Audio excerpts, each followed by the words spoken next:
Hello, beautiful souls. Welcome to this peaceful moment. Take a deep breath, relax your mind, and allow yourself to simply be present right here and right now. Imagine walking through life completely unshaken, no matter what challenges come your way. Chaos around you, yet inside, absolute peace. Sounds impossible. The ancient wisdom of Buddhism holds the key. For centuries, monks and masters have followed powerful principles that shield them from negativity, stress, and fear.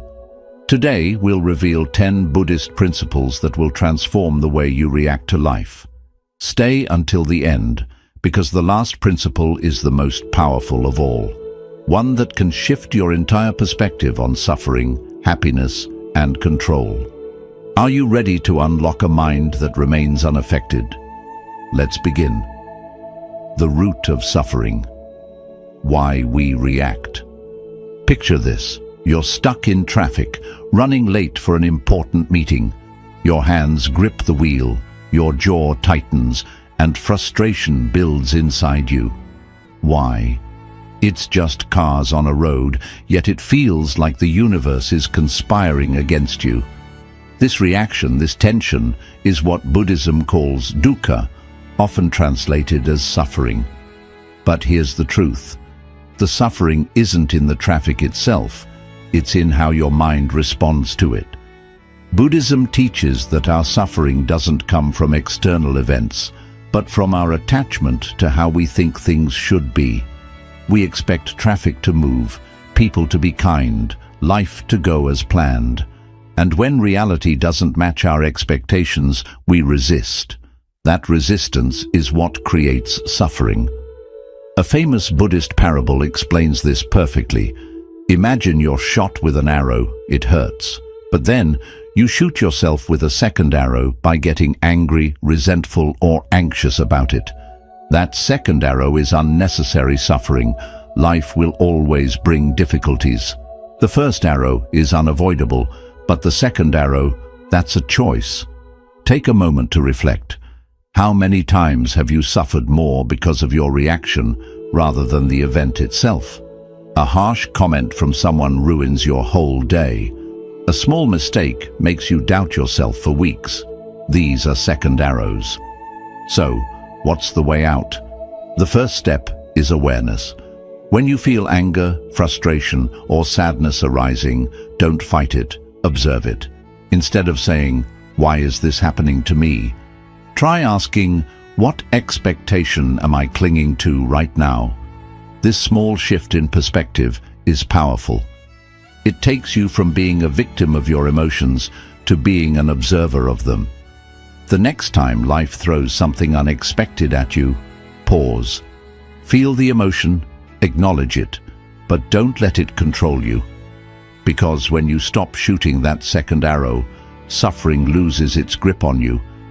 And that is the first step toward true inner peace. The power of impermanence. Nothing lasts forever. Imagine holding a handful of sand. No matter how tightly you grip it, the grains slip through your fingers. This is the nature of everything in life. People, emotions, successes, failures. Nothing stays the same. Yet, we struggle. We chase happiness as if we can trap it in a bottle. We fear loss as if we could hold on forever. But Buddhism teaches a profound truth. Impermanence is not the enemy. It's the key to freedom. There's an ancient story about a wise Buddhist master who had a favorite teacup. He loved it. The shape, the color, the way it felt in his hands. But every time he drank from it, he reminded himself, this cup is already broken, not because he wanted it to break, but because he understood that one day it would. When it finally shattered, he didn't suffer. He had already accepted its impermanence. Now, think about your own life, the relationships you cherish, the emotions you feel, even the problems that seem overwhelming right now. They are all like that teacup. They will change. Some will fade, some will end, and some will transform into something new. But when we resist this truth, when we demand that things stay the same, That's when suffering begins. So, how do we embrace impermanence instead of fearing it? 1. Appreciate the present fully. When you understand that everything is temporary, you begin to cherish it more. That moment with a loved one, that sunrise, that laugh, they become precious because you know they won't last forever. 2. Let go of attachment. If something is meant to go, let it go. Holding on too tightly to anything, whether it's a person, a job, or an idea of how life should be, only creates pain. 3. See change as a teacher. Instead of fearing endings, ask, what is this moment teaching me? Every change, even the painful ones, holds a lesson that leads to growth. There's a Buddhist phrase that sums this up beautifully: this too shall pass. The joy, the sorrow, the triumphs, the failures, they all pass. And when you truly understand this, imagine you're holding a rope, and on the other end, someone is pulling with all their strength. Your hands start to burn, your muscles ache, and yet you refuse to let go. Why? Because deep inside, you believe that holding on gives you control. But what if I told you that real freedom comes not from clinging, but from releasing? Buddhism teaches that attachment is the root of suffering. Not just attachment to material things, but to people, emotions, ideas, even our own identity. We cling to relationships, fearing loneliness. We attach ourselves to success, terrified of failure. We hold on to anger, pain, or past regrets as if they define us. And in doing so, we become prisoners of our own mind. But let's break this down. Why do we attach in the first place? At its core, attachment comes from fear. Fear of loss, fear of change, fear of the unknown. We believe that by holding on, we can keep things permanent. But as we learned in the last chapter, nothing lasts forever. The tighter we grip, the more we suffer when things inevitably slip away. The illusion of control. There's a powerful Buddhist analogy. Imagine you're in a river, struggling against the current. You're trying to swim upstream, exhausting yourself, fighting the natural flow of life. That's attachment. Now, imagine you stop resisting. You let go, you trust, and suddenly you're flowing effortlessly with the river. That's non-attachment. Non-attachment doesn't mean you don't care. It doesn't mean you stop loving, stop feeling, or stop trying. It means you love without clinging, you experience without fear, and you live without resistance. Think about your own life. How many times have you been hurt because you couldn't let go of something? A past relationship, a missed opportunity, a grudge that still lingers. We carry these burdens for years, even decades, believing they define us. But they don't. They are just stories we refuse to close. How to practice non-attachment. 1. Recognize impermanence in everything. Instead of resisting change, expect it. When you embrace the truth that everything is temporary, you stop fearing loss and start appreciating the present. 2. Detach from outcomes. We suffer not because things go wrong, but because we expect them to go a certain way. Practice doing your best without obsessing over results. 3. Observe your thoughts, don't become them. When sadness, anger, or fear arise, don't identify with them. See them like passing clouds in the sky, temporary, fleeting, and separate from who you truly are. 4. Let go of the past. Forgiveness isn't about others, it's about freeing yourself. Carrying resentment is like drinking poison and expecting the other person to suffer. Release it. 5. Live with open hands. Imagine life as a handful of sand. If you grip it too tightly, it slips away. But if you hold it gently, it stays. Let things and people come and go naturally without forcing them to fit your expectations. 6. The ultimate freedom. There's a story of a Zen master who had a beautiful silver bowl. One day, a student accidentally knocked it over, shattering it into pieces.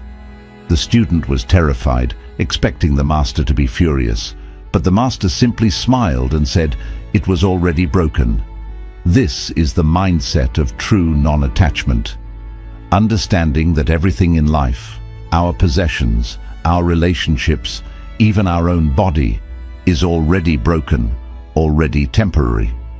When we accept this, we stop resisting reality, we stop fearing loss, and we discover a peace that no external event can shake. Because in the end, non-attachment isn't about giving up on life, it's about truly living it without fear, without clinging, and without suffering. 7. The mind as an observer, seeing without judgment. Imagine sitting on a hill, watching the clouds drift across the sky. Some are light and wispy, others dark and heavy with rain. But no matter their shape, size, or speed, you don't try to stop them. You don't judge them as good or bad. You simply observe. Now, what if you could watch your thoughts the same way?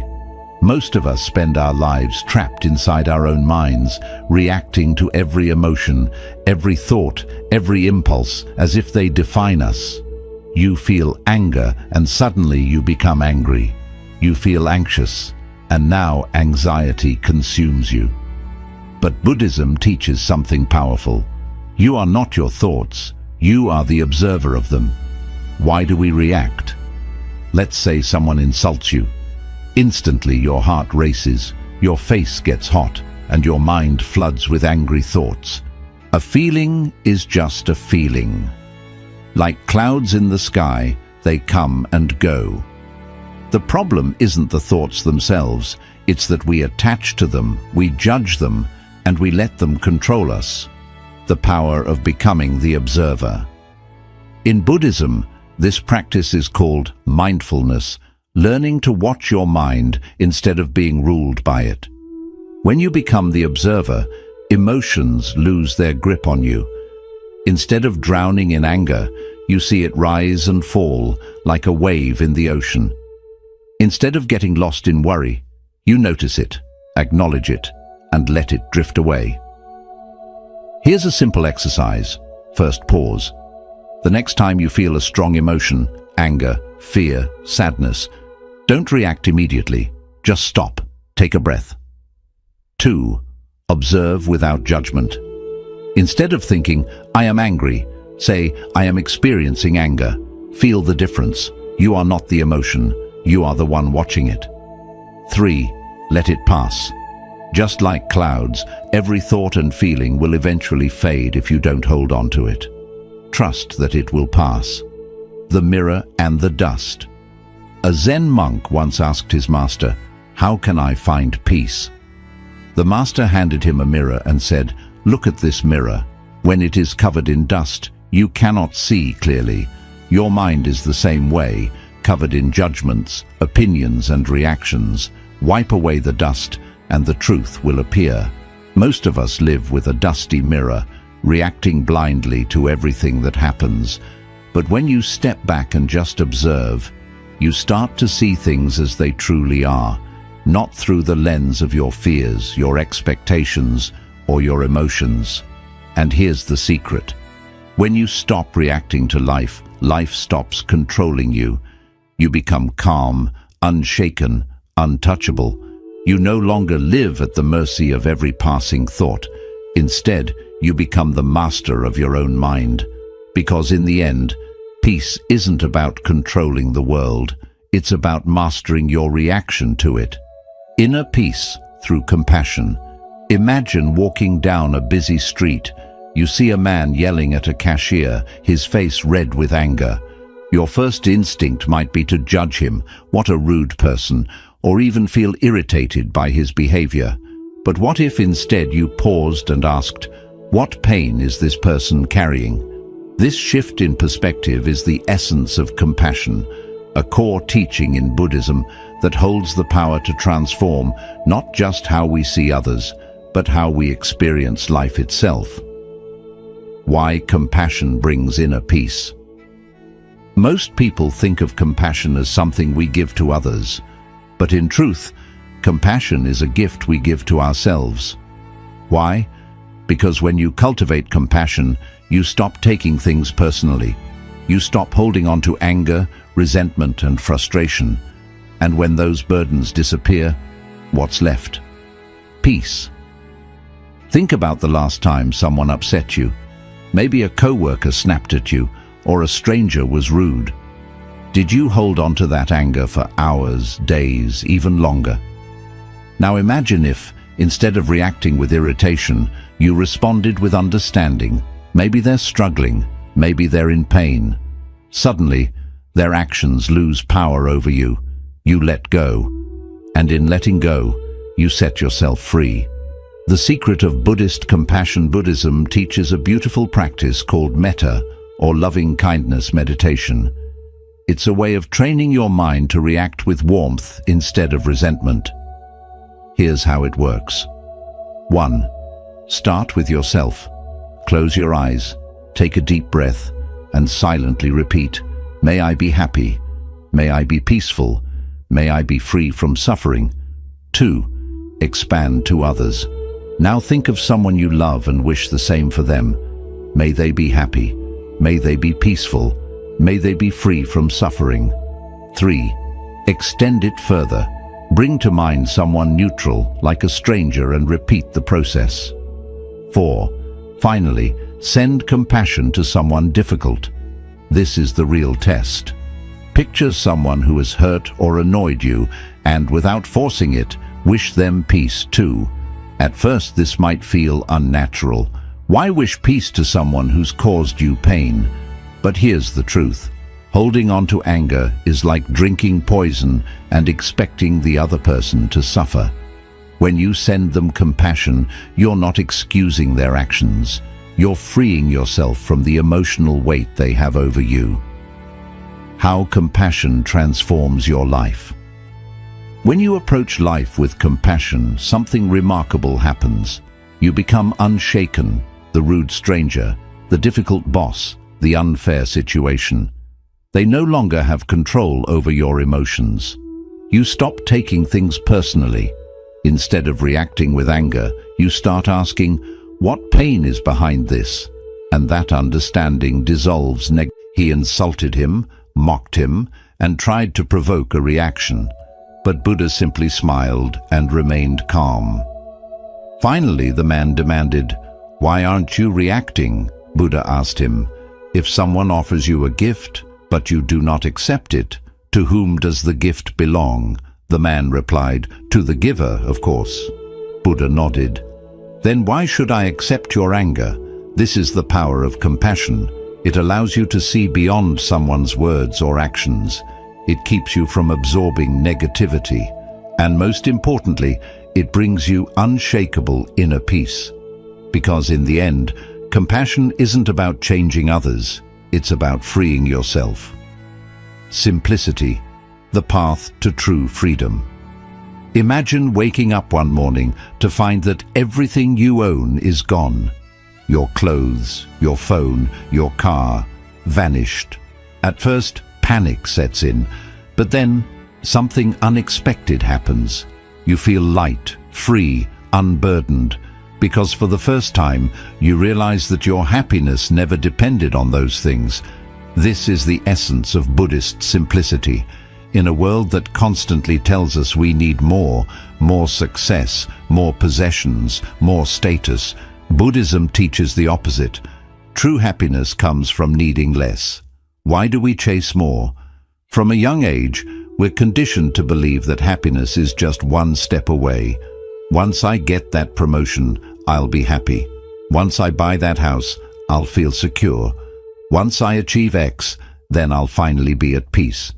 But have you ever noticed that the finish line keeps moving? Every time you achieve one goal, another takes its place. And so, we keep running, chasing happiness like a mirage in the desert, always just out of reach. Buddhism calls this samsara, the endless pursuit of desires that never truly satisfy us. The more we have, the more we want, and the more we want, the more we suffer. But what if the solution isn't in getting more, but in needing less? The power of simplicity. There's a Zen saying, a wise man is not the one who has the most, but the one who needs the least. Think about the happiest moments in your life. Were they tied to things? Or were they simple, laughing with a friend, watching the sunset, feeling the warmth of the sun on your skin? Happiness has never been in possessions. It has always been in presence. Buddhist monks embody this principle. They own almost nothing, a robe, a bowl, a few essentials. And yet, they radiate a peace that billionaires spend their lives chasing. Why? Because their joy isn't attached to things. It comes from within. How to embrace simplicity? 1. Declutter your life. Not just your home, but your mind. Let go of unnecessary worries, toxic relationships, and mental baggage.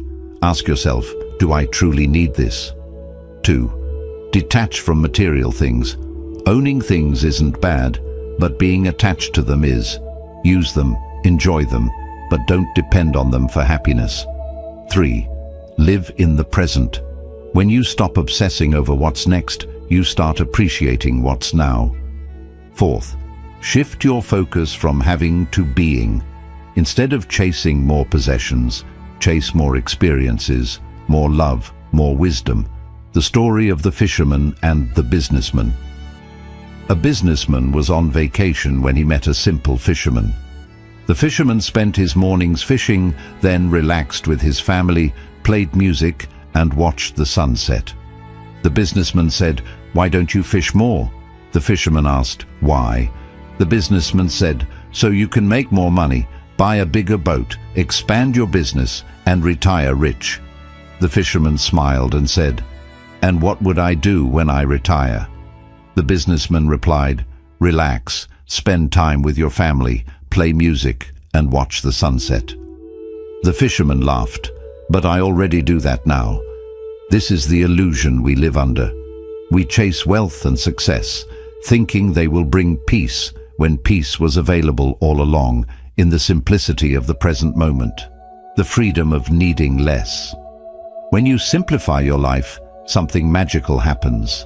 Stress disappears. Comparison fades.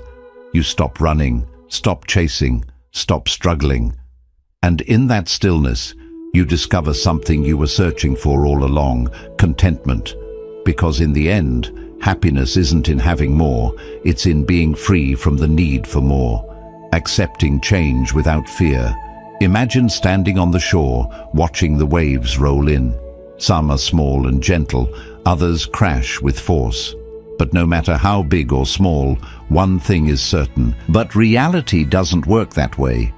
The more we try to hold on, the more we suffer. Think about it. Have you ever lost sleep worrying about the future? Have you ever felt anxious because things weren't going the way you planned? That's the mind resisting change, fighting a battle it can never win. Buddhism teaches that change isn't something to fear, it's something to embrace. Why? Because impermanence is what makes life beautiful. Flowers bloom, but they also wither. That's why they're precious. Moments come, but they also go. That's why they matter.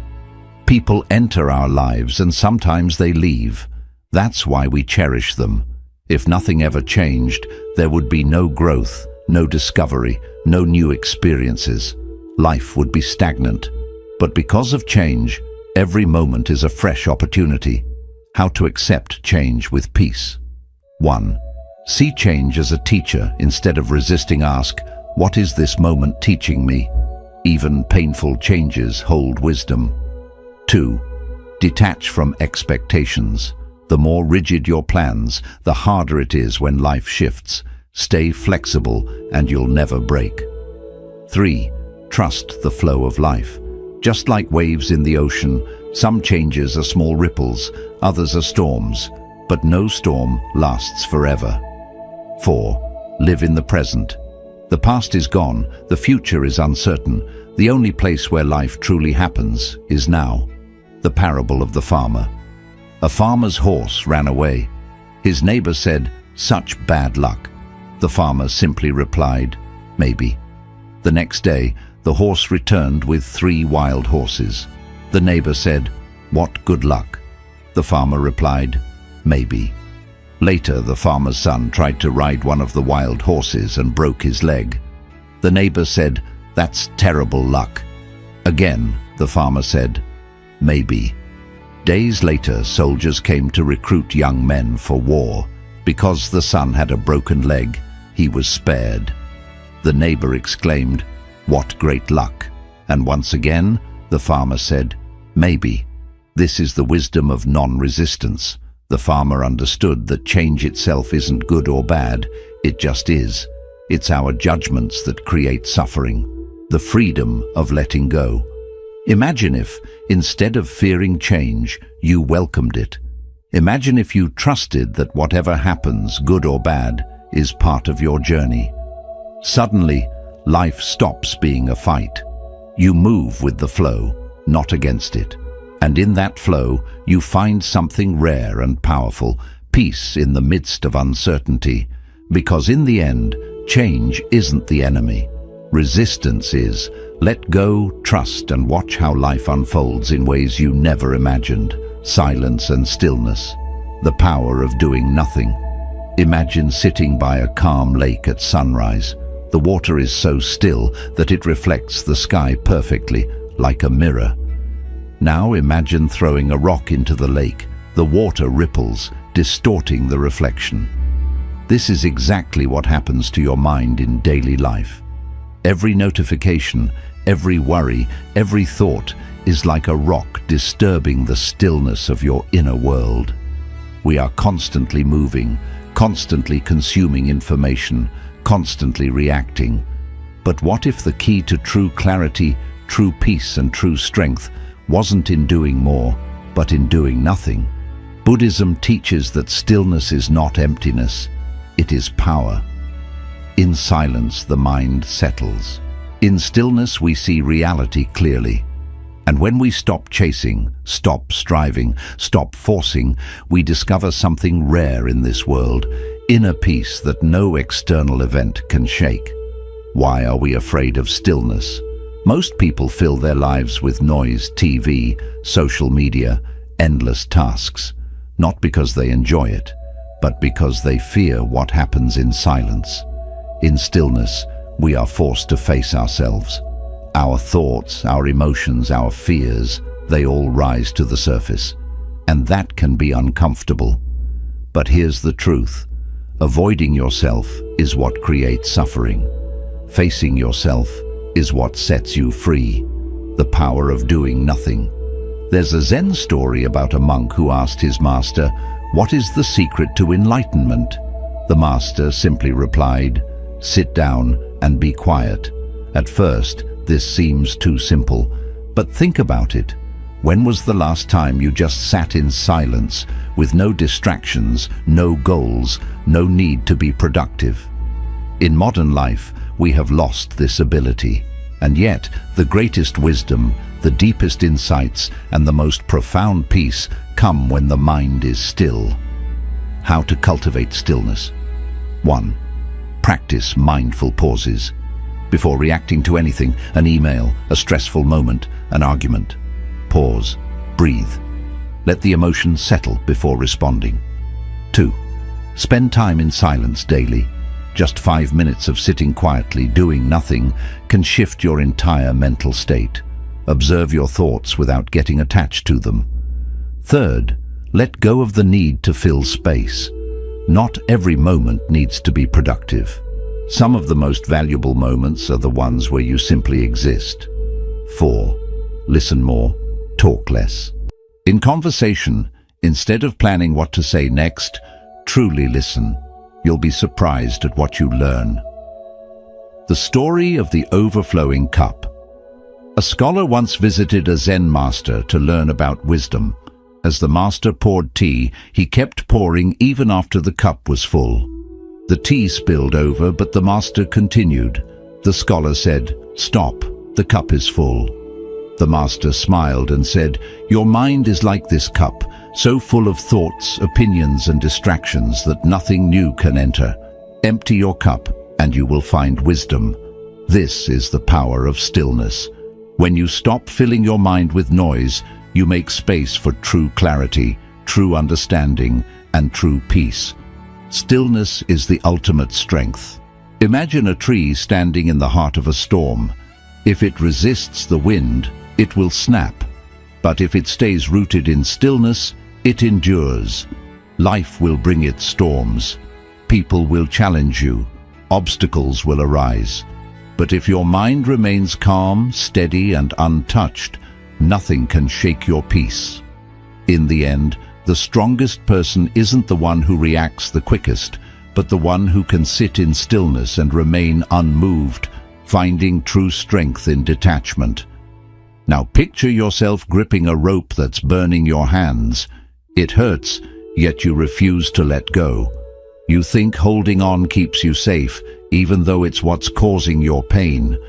This is how we often live, clinging to people, beliefs, possessions, and even our own identity, thinking they give us control or security. But Buddhism teaches us something different. Real strength isn't in holding on, it's in knowing when to let go. From childhood, we're taught that attachment is love, that success means control, but everything we hold on to eventually fades. People change, things break, even our own bodies grow older. When your happiness depends on something outside of yourself, you give away your peace. But when you let go, you realize it was never about the things themselves. It was about the freedom you find without them. Letting go doesn't mean you stop caring.